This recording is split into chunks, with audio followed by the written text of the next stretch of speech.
no había hecho algo, no había comenzado a grabar esto. Ok, que no había logrado en algún momento dado, no voy a conseguir nada si no me preparo o planeo. Si se dan de cuenta, Jesús, el mismo Dios en la creación no hizo a lo loco esto, sino que fue programado cada una de las cosas que él tenía en su mente. En este ministerio utiliza generalmente la sinagoga de los judíos, las casas particulares, las playas del lago de Genesaret y regiones montañosas. Dense cuenta de que aquí Jesús no está en la comodidad de las plazas. Y a veces muchos hermanos y pastores y hijos de Dios han entendido este momento de la cuarentena, porque generalmente estamos muy cómodos en los templos, qué lindo. Pero este tiempo nos ha llevado a nosotros reforzar muchas cosas y sobre darnos cuenta como creyentes dónde estamos parados y hacia dónde vamos. Alguien decía el viernes en nuestro estudio bíblico en la iglesia que hay gente apurada a ir a la iglesia ahorita. Hermano, pastora, pastor, yo quiero ir a la iglesia, hermano, ¿cuándo van a abrir los templos? Pero con un ímpetu. Pero cuando te pones a revisar ese tipo de personas, no todas, pero la mayoría, hermano, en un culto de oración no iban. En un ayuno no iba. Una vigilia, no, hermano, tuve que trabajar mañana, no sé qué. Y todos nos incluimos ahí. En la medida de nuestra vida y nuestra integridad podemos revisar dando cuenta de que hey, realmente habían oportunidades para congregarnos, pero no la aprovechábamos. Y ahora estamos desesperados. Se dice, no hay que ser sincero con el Señor, darnos cuenta de que realmente dónde está nuestra convicción, en algo religioso o realmente tenemos una identidad como creyentes.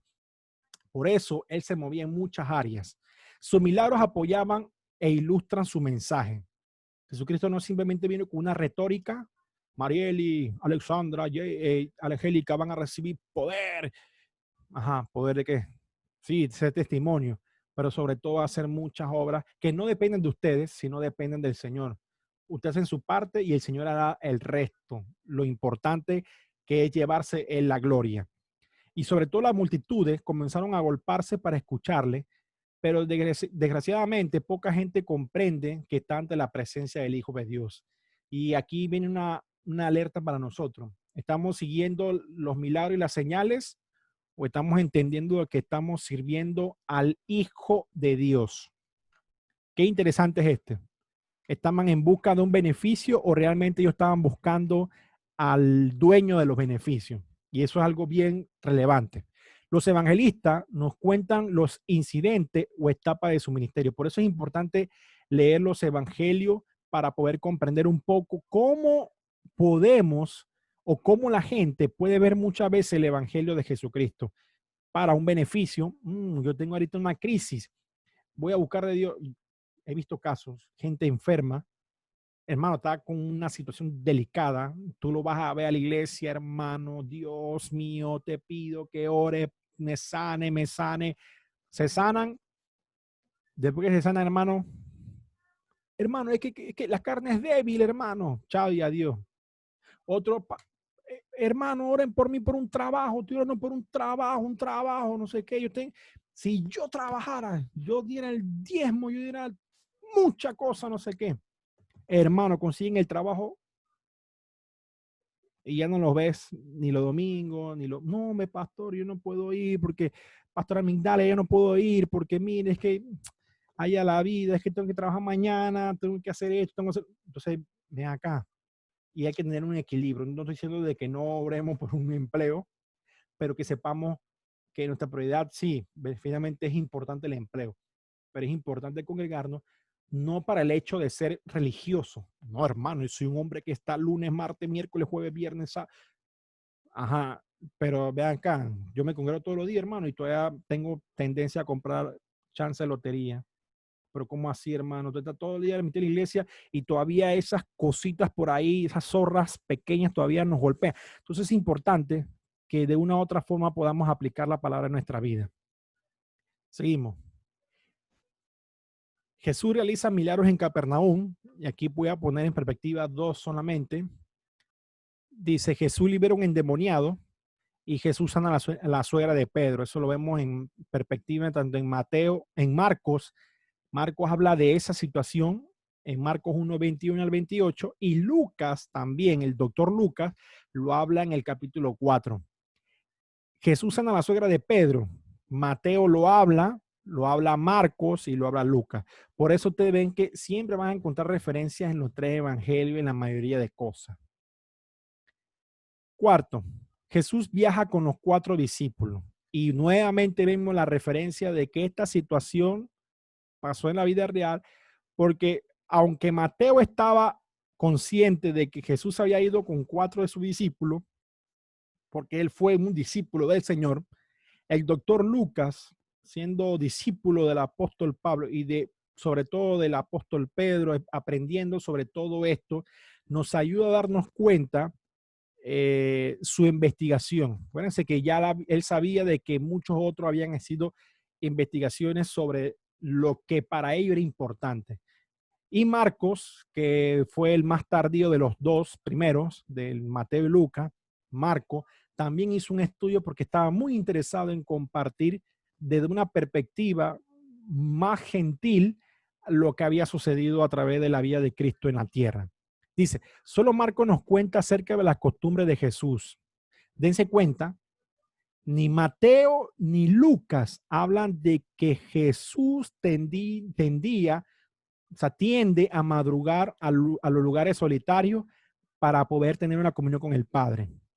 Eso es lo más probable que alguien, ya haya sido el apóstol Juan o el mismo Pedro o el mismo Jacobo u otro, pudo habérselo comentado en alguna enseñanza de una manera oral, o alguien que pudo haber mira, me parece que todos los días Jesús tenía la costumbre de ir a madrugar con sus discípulos. Mateo ni Lucas lo dicen. Y Juan dice, ¿para qué lo voy a decir si ya lo dijo Marco? Porque ya cuando Juan escribió esto, ya habían pasado varios años de que Marcos, Lucas y Mateo habían escrito su evangelio.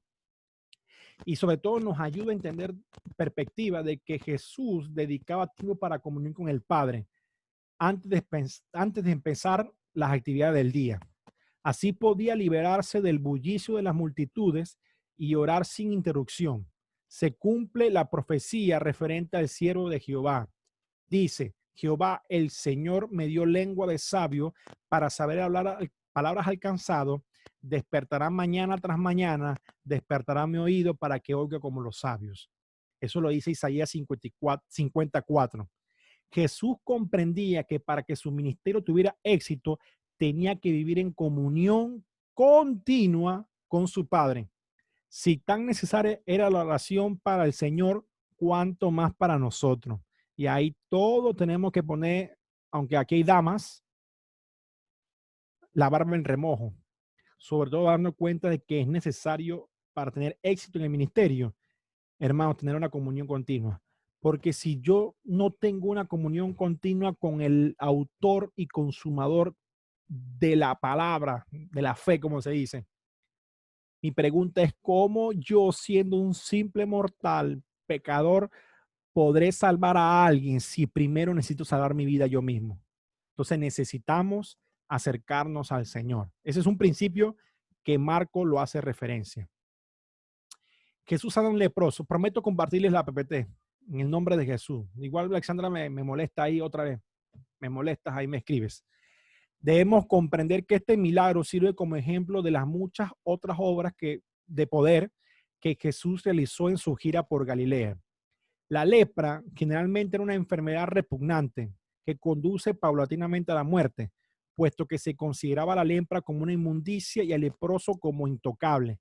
Se le exigía a los leprosos vivir apartados de la ciudad y aislados de la sociedad. Eso es importante, amados, que podamos recordar de que cuando Jesús hace esto, y ahora lo vamos a dar cuenta más adelante, cuando comienza ya a bajar la popularidad de Jesús, porque los fariseos comenzaron a levantarse y los herodianos y los saduceos, a raíz de esto era, o sea, ¿cómo lo puedo decir en nuestro contexto? Dios, qué difícil poder decirle ahorita, digo, alguien que tenga SIDA en nuestro contexto, a lo mejor no es que lo vamos a repudiar, tendremos cuidado, pero no viva aislado. O sea, hay personas que inclusive tienen el VIH y muy cercanas a nuestra familia o la conocemos.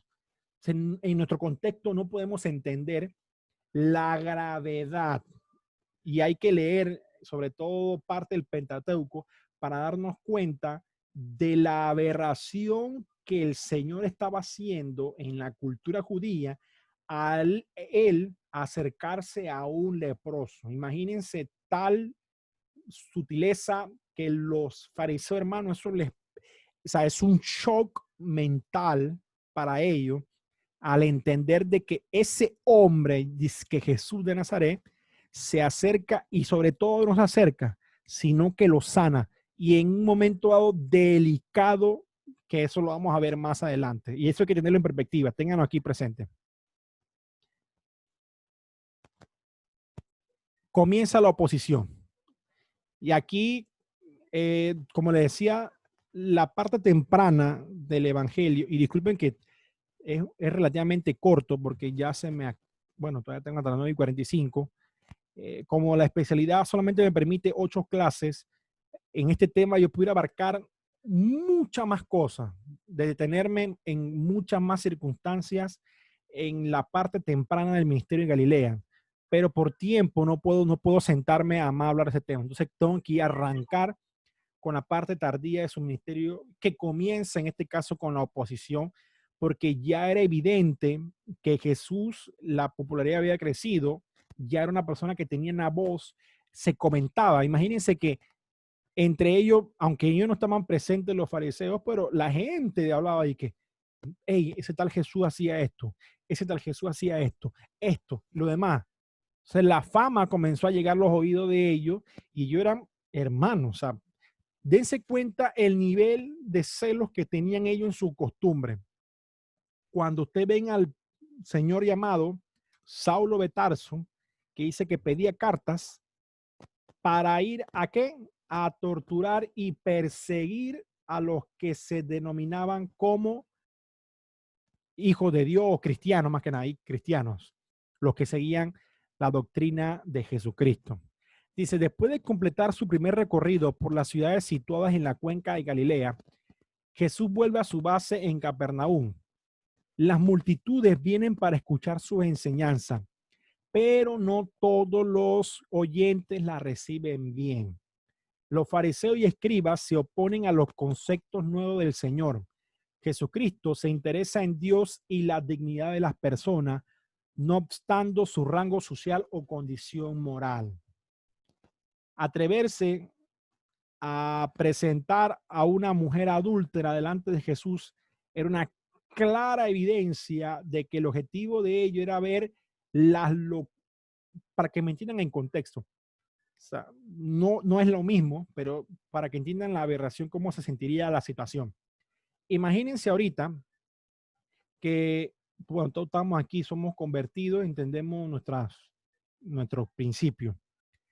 Que ahorita, como pastor, imagínense que ven algo como Jesús, vamos a suponer, y ustedes son fariseos. Miren la perspectiva. No es igual, pero digo, para que se sienta incómodo. Yo vengo a decirles a ustedes, Dios permite el aborto.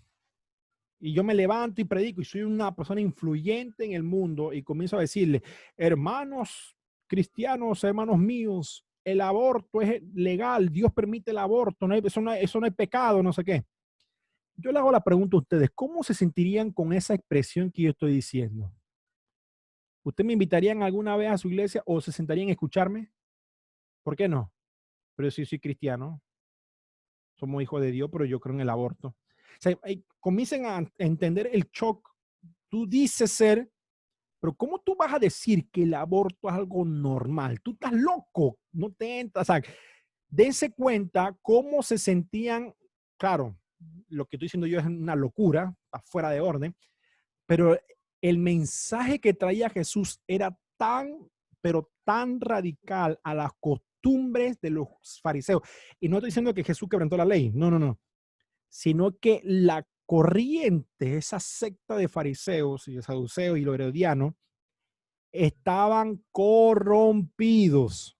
No era nada de lo que Dios había estipulado en su palabra, nada. Es más, aquí hay una parte importante que quiero hacerle de perspectiva. Jesucristo Se interesaba más en darle la honra y gloria a Dios, porque siempre decía, la gloria de mi Padre, la gloria de mi Padre.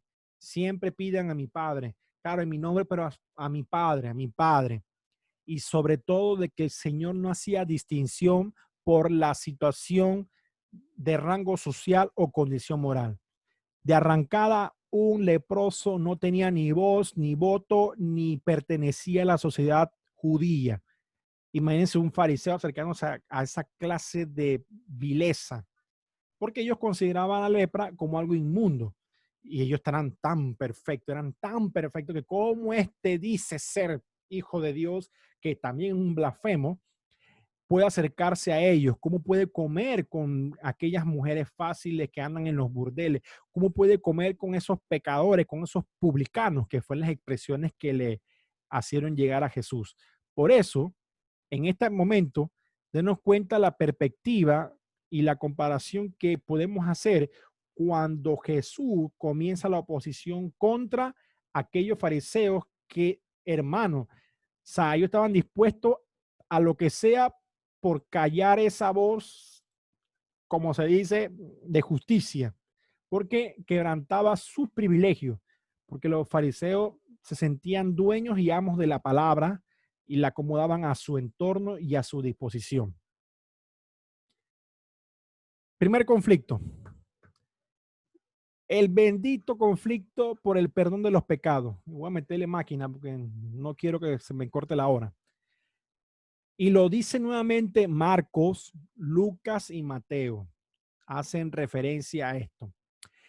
La curación del paralítico señala una nueva fase en el ministerio de Jesús. Hasta ahora su misión había consistido en sanar a los enfermos y enseñar. Hasta ahí.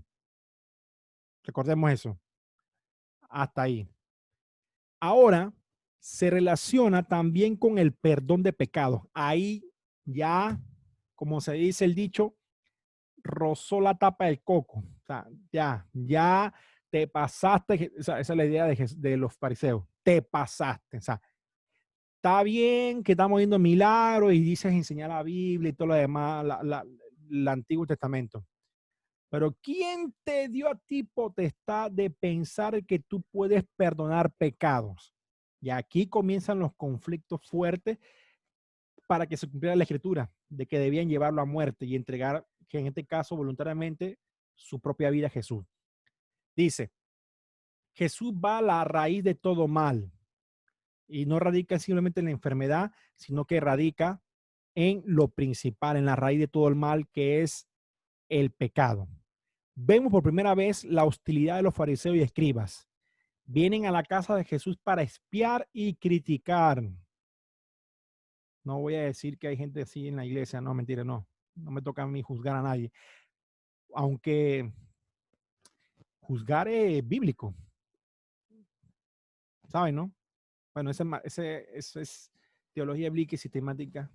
Tenemos que hablar de eso. Porque hay gente que el mundo dice, la Biblia dice que no podemos, nadie puede juzgar. Dice en la Biblia eso. La Biblia dice que no juzguéis livianamente. Entonces, en ningún momento ninguno de los apóstoles o de las escrituras nos hubiera dicho a nosotros, no pesen el mensaje.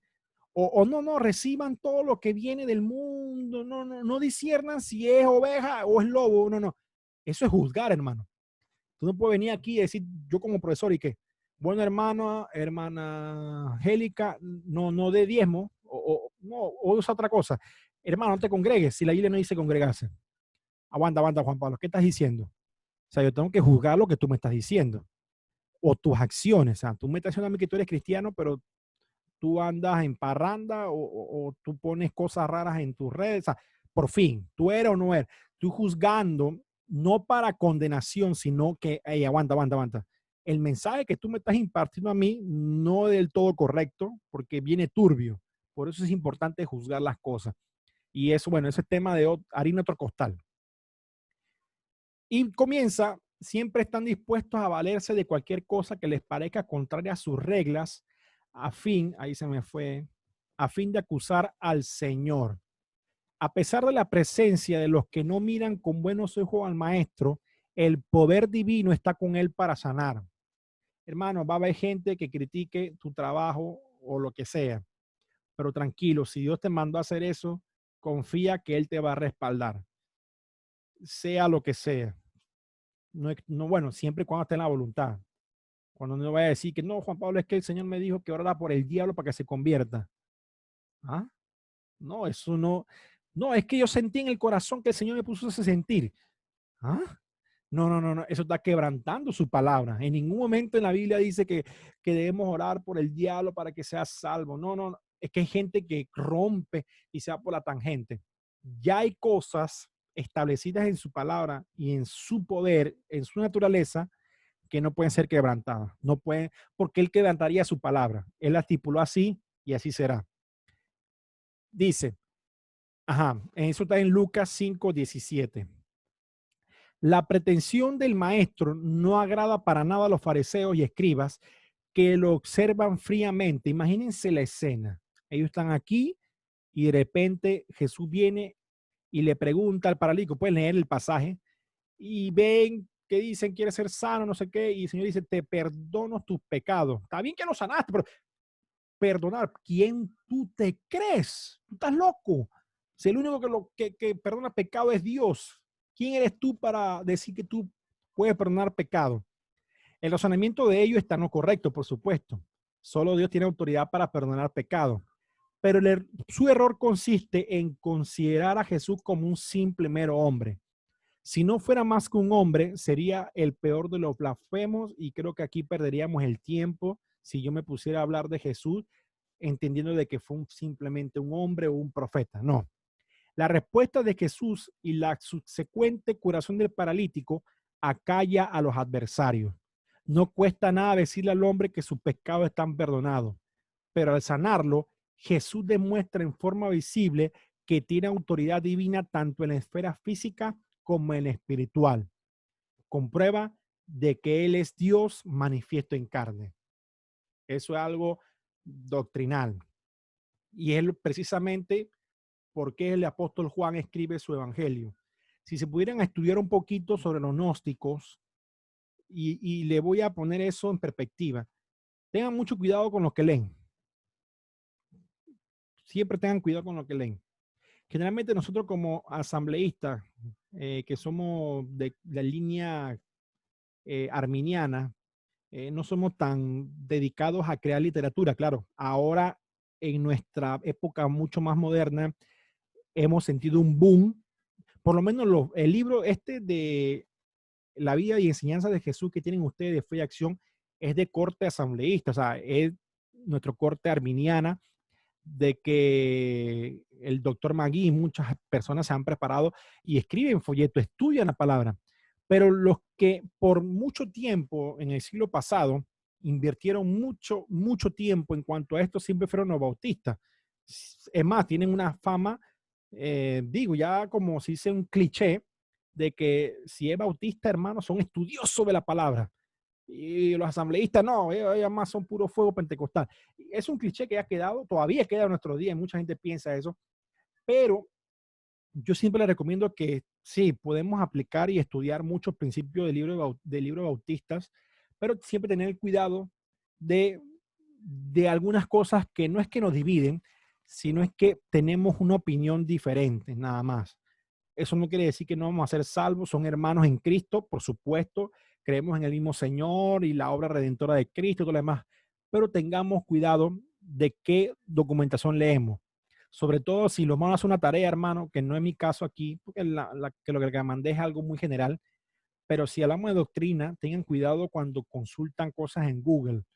Dígase, cuando buscan una información, por lo menos yo buscaba las imágenes para esto, y cuando yo veo estas imágenes, usted sabe ya dónde vienen, son del libro Atalaya.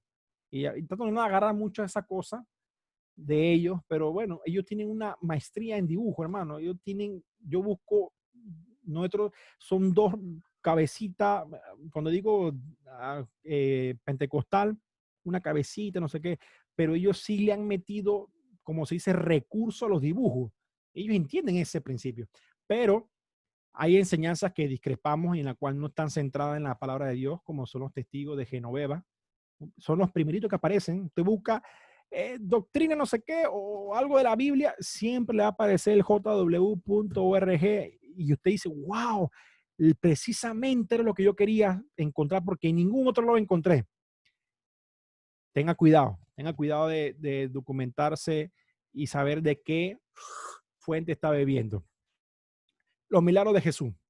Los 4 evangelios relatan 35 episodios en que Jesús obró milagros. Y estoy amarrando la confrontación con los fariseos, no me he salido de ahí, pero esta es una perspectiva para entender los conflictos. Generalmente ellos dedican mucho espacio a este aspecto en su ministerio. Los milagros de Jesús no pueden separarse de su historia ni pueden ser negados sin afirmar que los escritores del Nuevo Testamento son completamente indignos de confianza. Hay que resaltar eso.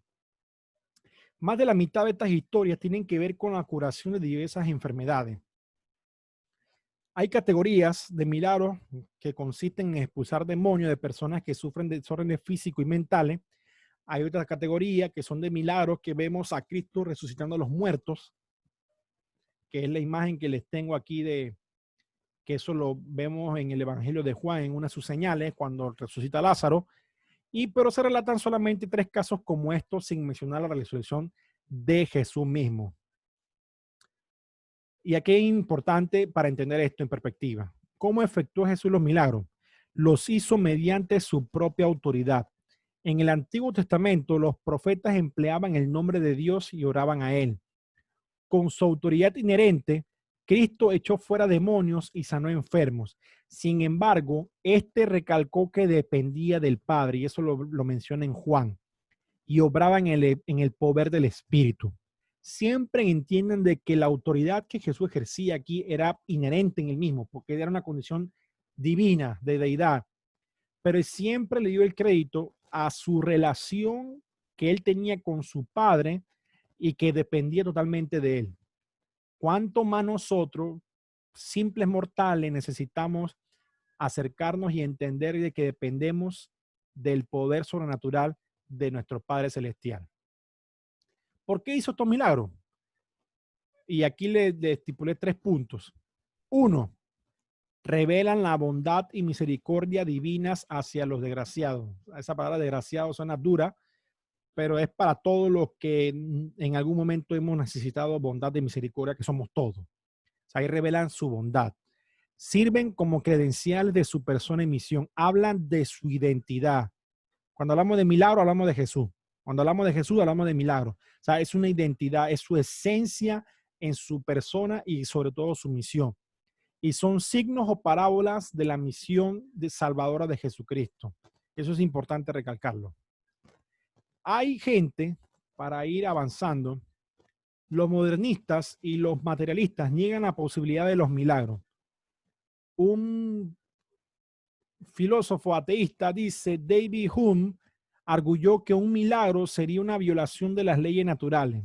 Pero le decimos a él que es más correcto decir que los milagros trascienden las leyes naturales, son actos inteligentes de un Dios personal y soberano. Si Dios fuera limitado a la ley natural, sería un prisionero de ella y dejaría de ser Dios. Hay que apuntar eso.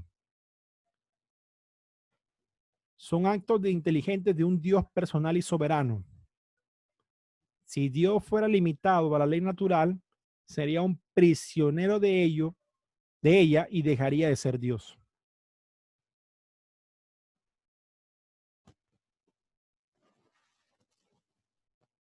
Seguimos. Llamamiento de Mateo. Y entra aquí un conflicto por comer con los pecadores. Otro conflicto. Lucas y Marcos emplean el nombre de Leví cuando se refieren a Mateo, porque es probablemente el nombre de él, nombre cristiano de él, así como Pedro era el de Simón. Mateo era un recaudador de impuestos, y eso lo hablamos al principio, e indudablemente despreciado por su paisano, pues los publicanos representaban a los odiados romanos y a menudo se aprovechaban de su puesto para hacerse ricos. Eran considerados traidores y se los catalogaba con los viciosos y criminales. El hecho de que Jesús llamara a alguien de esa clase social a fin de ser su discípulo era un desafío de prejuicios de los judíos y en particular a los orgullosos fariseos, los cuales se consideraban justos. De seguro, Mateo no era un candidato a poder ser parte de un séquito de los fariseos, de los saduceos, de seguro, porque él tenía su vida muy arraigada a ser un publicano y sobre todo a esos tipos de prejuicios. Y ahí comienza un conflicto directamente con aquellos fariseos. Por tercera vez, porque la anterior fue cuando Jesús comía con los publicanos y con los pecadores y todo lo demás. Por tercera vez Jesús ofende a los fariseos. La primera ocasión fue cuando perdonó los pecados del paralítico y luego comer con los pecadores. En este episodio, los discípulos de Juan el Bautista, y eso lo vemos en Mateo 9, Marcos 2 y Lucas 5, se unen con los fariseos para criticar a los compañeros del Señor por no ayunar. A ambos grupos no les gusta la alegría de los discípulos del Señor. Pero tiene su connotación y eso lo vemos en la Biblia y es importante entender. Cuando digo esto, yo no voy a ahondar en el tema porque son temas muy fáciles de discernir en el Evangelio.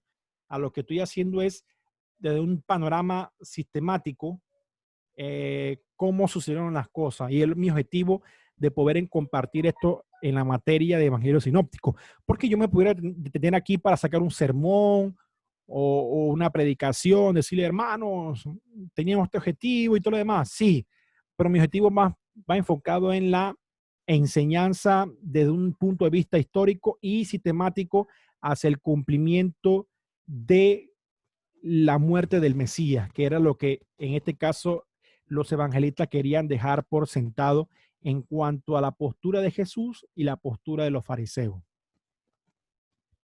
Otro conflicto, el conflicto por el día de reposo.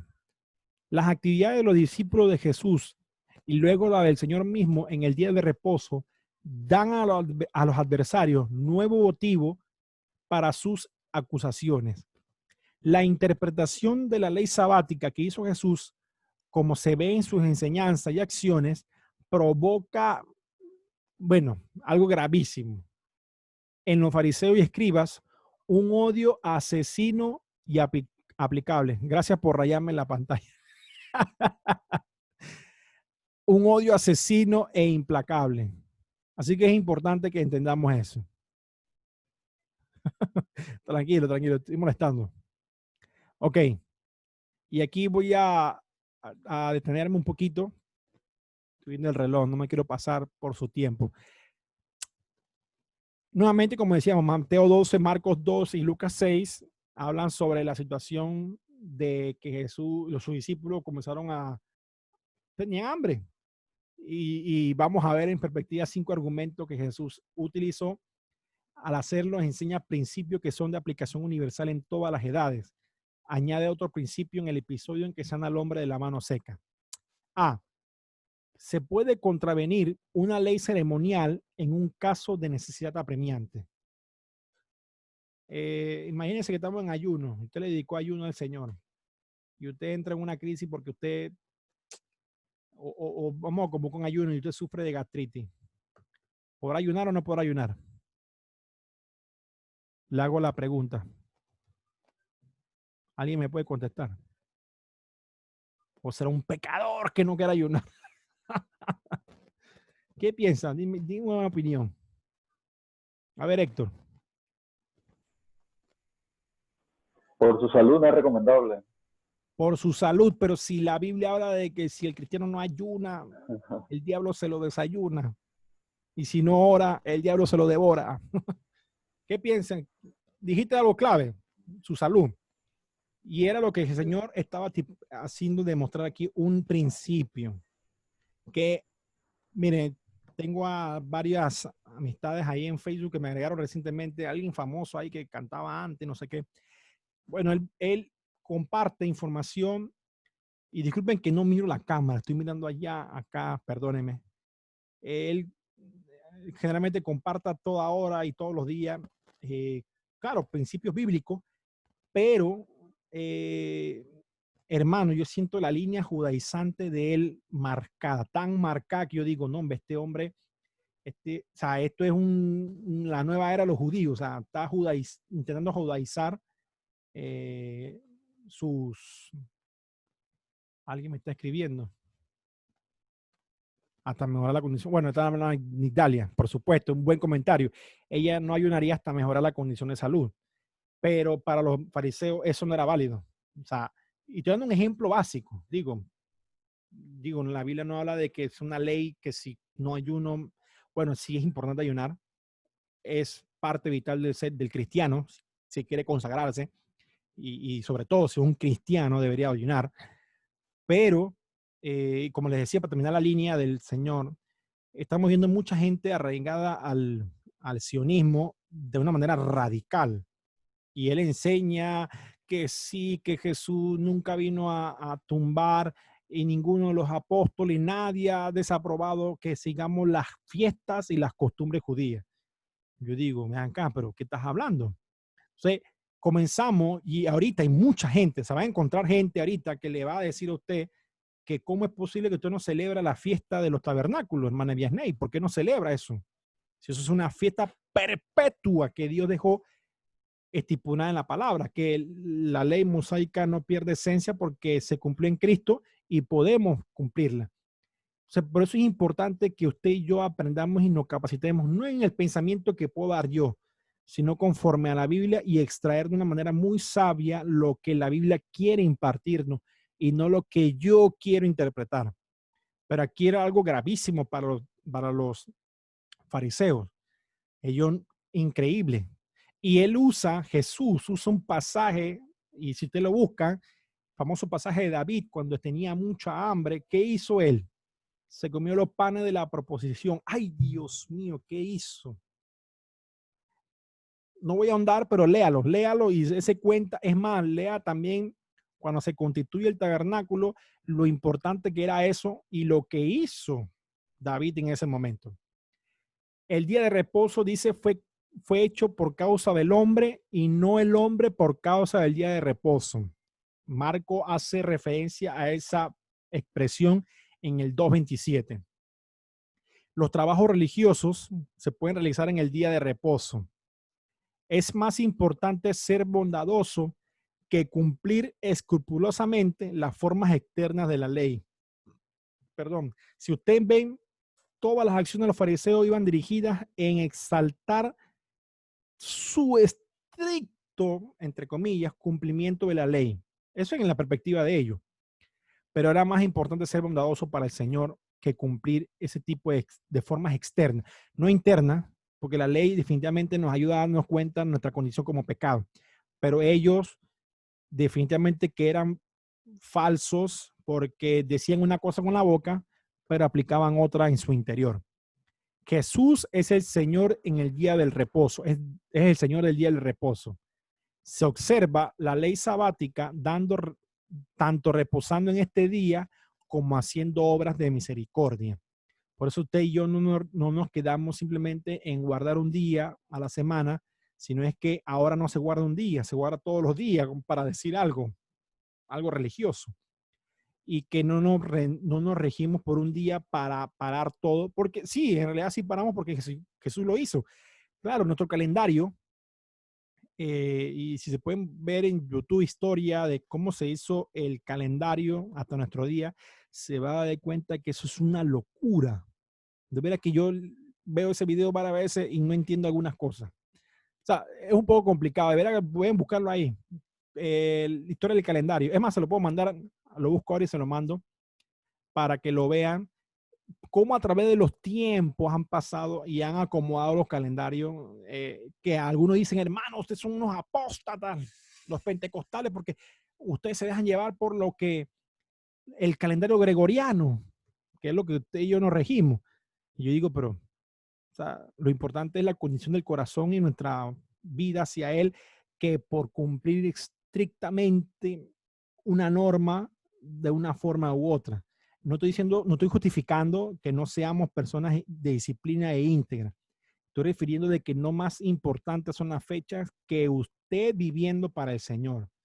No, yo es como que hagamos una película del día de la expiación, el de Purge, esa película de y que 12 horas para matar, que donde se rompen las leyes y tienen chance de hacer lo que le da la gana. Después de 12 horas nadie lo va a acusar de, de haber matado, robado, o sea, es permitido todo. Esa película está bastante fuerte, no me he visto una, ni en la terminé de ver porque estaba bastante fuerte, pero es el mismo síndrome que se creó en los carnavales. Es una de las tantas historias que la gente dice de que la iglesia tradicional, conocida como la católica, eh, permitía que para entrar a los 40 días de la cuaresma, como ellos lo llaman, le daban al pueblo, miren, para que no se sientan mal y cumplan los 40 días, le vamos a dar 4 días previos a esa fecha para que usted hagan lo que les da la gana. Coman esto, beban, disfruten, pero los 40 días usted lo cumplen como es. Y es lo que vemos ahorita en la forma religiosa del mundo. Se van 4 días de carnavales, ahora 5 porque le meten hasta el viernes, o hasta el 6 porque le meten hasta el miércoles, y quién sabe hasta más. O usted lo ve el miércoles a todos esos que la noche anterior estuvieron hasta las zapatillas, poniéndose la ceniza en la frente. Entonces comenzamos a entrar en un cúmulo de cosas que quebrantan de una u otra forma el principio. ¿Para qué? Para justificar en un momento dado de que más estrictas son las normas que la condición de tu corazón. Porque qué vale que yo cumpla todo lo que dice la Biblia para que Héctor diga, wow, qué tremendo. El profesor es un hombre de Dios mío. Pero hermano, por acá yo vengo y que, quién sabe, voy, me cruzo la cerca y me robo una plátana. O ahora por acá por mi casa en la policlínica, paso mañana a las 8 de la mañana con mi gorrita, ahora que tengo mi, mi cubreboca.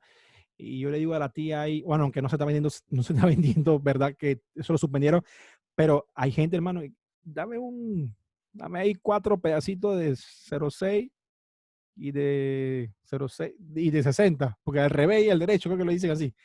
Yo digo, ¿de qué vale que Héctor o Ángel Alexandra o digan, wow, qué tremendo Juan Pablo? Pero cuando nadie me ve, yo estoy haciendo, o sea, ¿qué más importante? Por eso Pablo le decía, ¿de qué vale que conquiste el mundo cuando mi alma se pueda perder? Entonces esa parte importante y es lo que el Señor trataba de indicarles a ellos a través de esta enseñanza. La muchedumbre sigue a Jesús y ya más tengo que leerlo, se me venció el tiempo. Jesús se ha retirado muchas veces de las multitudes necesitadas. Ahora se retira para evadir la conspiración de los fariseos y herodianos.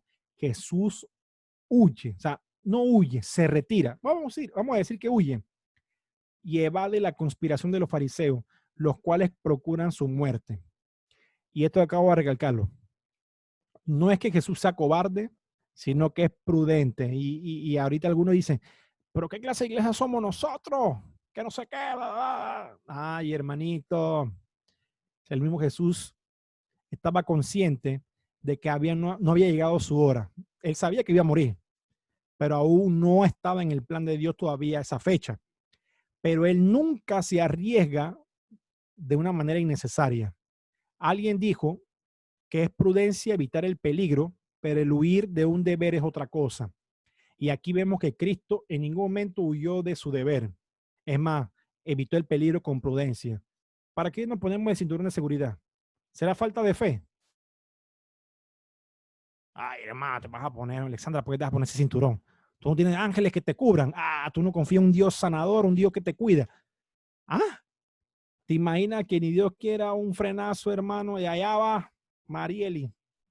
Se salió por el parabrisas, hermano, allá va. Aterrizó.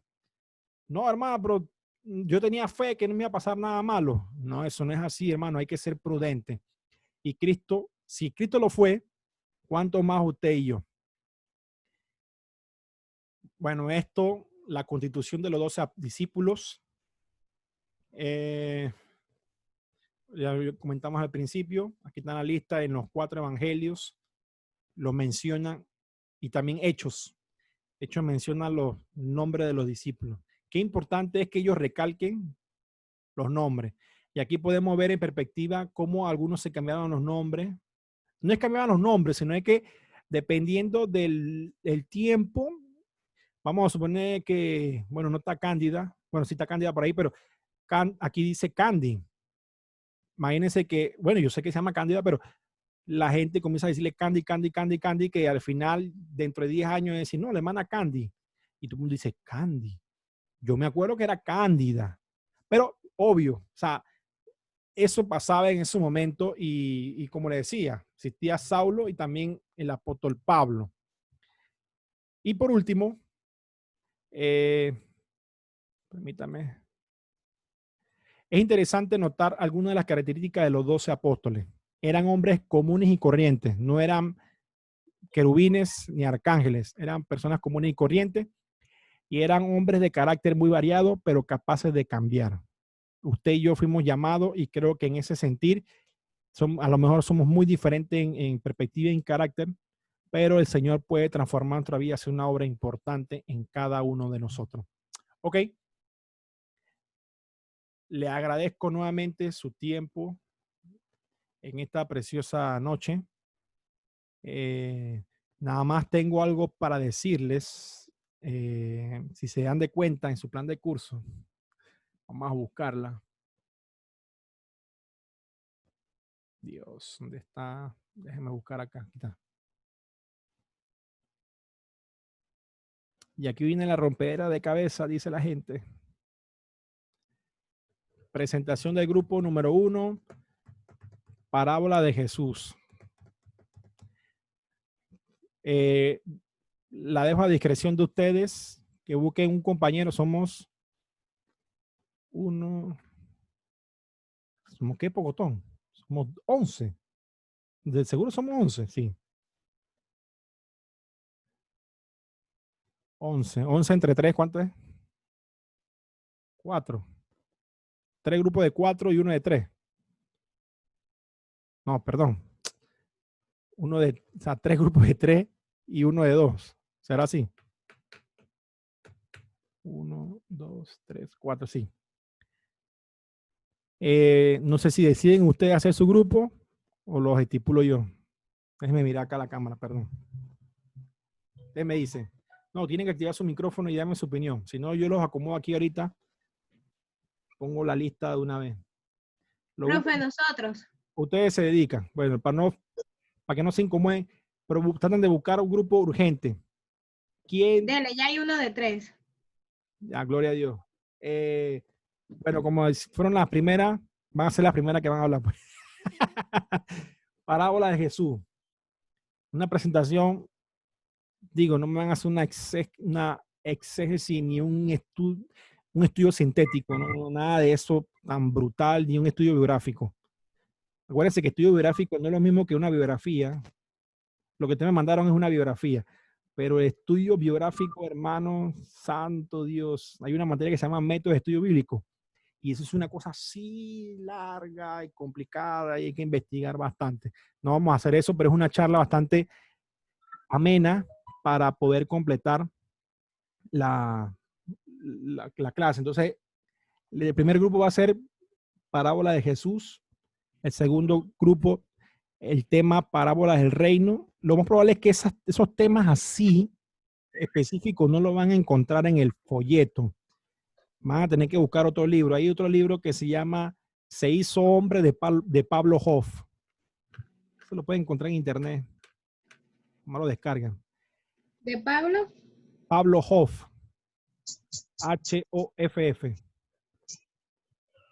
Es el libro que estoy usando para referencia, aparte también del libro que están usando ustedes de la serie Fe y Acción. Pablo, es un libro muy bueno. Pablo Hoff es bueno, ya falleció hace fue el año pasado, antepasado, un profesor de INSU, inclusive en su momento, pero ha escrito bastante libros. Él tiene que Pastor como consejero, el Pentateuco, digo, tiene un montón, así que tiene buena literatura. Así que hay otro de la Global, pero no, ese tienen que comprarlo porque en la red no está. Y la Global es muy hermética con sus documentos porque si usted no, después que termine Zoom, puede meterse a la Global, que es una universidad brutal para conseguir una licenciatura en teología, en la Biblia Berea. Son una liga mayor, son gringos, pero ellos tienen una documentación muy, muy buena para esto y para esta materia que se llama y que los evangelios. No sé si alguien me escribió algo aquí. Edward, Angélica, grupo 2. Ok. Grupo de 2 integrantes. Bueno, ese grupo de 2 integrantes, el tema número 2, pues. Y así. Profe, póngame a mí en ese grupo, en el segundo. No, bueno, ahí habla con Angélica, pues. Los demás se acomodan. Yo dije que quería acomodarlo, pero ustedes decidieron entre ustedes, así que háganlo ustedes de forma democrática y justa. Bueno, el tercer grupo le toca al ministerio. Las parábolas del reino le va a ayudar mucho ese libro de Pablo Hoff. Ministerio de Jesús en Samaria, Perea y Jerusalén. Grupo número 3. Algo bastante general. Y el último grupo va a hablar de los fariseos y saduceos. Se van a dar cuenta lo locos que eran esa gente y lo va a ayudar a ustedes. Y ese material lo pueden compartir, esa charla la pueden compartir con los demás compañeros para nutrirnos. Una última pregunta. ¿No hay examen? No me alcanza para hacer un examen. No, porque si estuviéramos dando clase normal en el Instituto Bíblico, allá son 16 semanas, de seguro le pongo como 3 exámenes, hermano. Como dice un dicho mundano, por mi madre. Pero acá no lo voy a matar. Así que estamos suavecito. Examínese, una tareita, una charla. Hice un poco más duro, pero no puedo porque realmente además son 8 semanas y no se puede. Y no puedo andar Gloria a muchos Dios. temas. Por eso te he visto que por lo menos yo no hablé del bautismo, yo no hablé de la tentación, porque ya son temas que usted conoce. Y en realidad mi intención es que conozcamos de una forma sistemática cómo ellos estipularon sus escritos. Así que, sin más, me pasé, perdónenme. Yo sé que también me perdonan. Así que la pasen muy bien y nos vemos el día jueves, si Dios nos lo permite. ¿De acuerdo? Profe. Escriben. Ok, le escribo. Amén. Dios les bendiga. Bendiciones. Que descansen. Chao. Chao, bendiciones. Amén. Bendiciones. Este video, acuérdense que tengo, si usted a veces, yo sé que a veces a todos nos toca estar llamando una llamadera. Algunos me están llamando, de hace rato lo estoy viendo, a lo que puedo ver porque se andan durmiendo. Usted puede ver este video y lo de las otras clases en YouTube. Y te voy a compartir el canal Candy para que se lo mandes a ellos. Eso no lo comparta con nadie. Esos videos son simplemente internos, no públicos, porque los profesores me han dicho que, ¿cómo vas a mandar eso para la red? Yo, no, tranquilo, eso es algo interno nada más. Está público el canal, pero digo, tampoco lo haga tan famoso que vaya a sacar que no, que esto es una predicación, una enseñanza que te va a servir, gloria a Dios, y lo ve medio Panamá, no. O sea, me va a dar mucha pena a todos, pues. Así que, pero ahí pueden sentarse con calma después del desayuno, que están fresco y pueden escuchar toda la clase. Así que, chao, ahora sí, bendiciones. Chao. Bendiciones. Amén.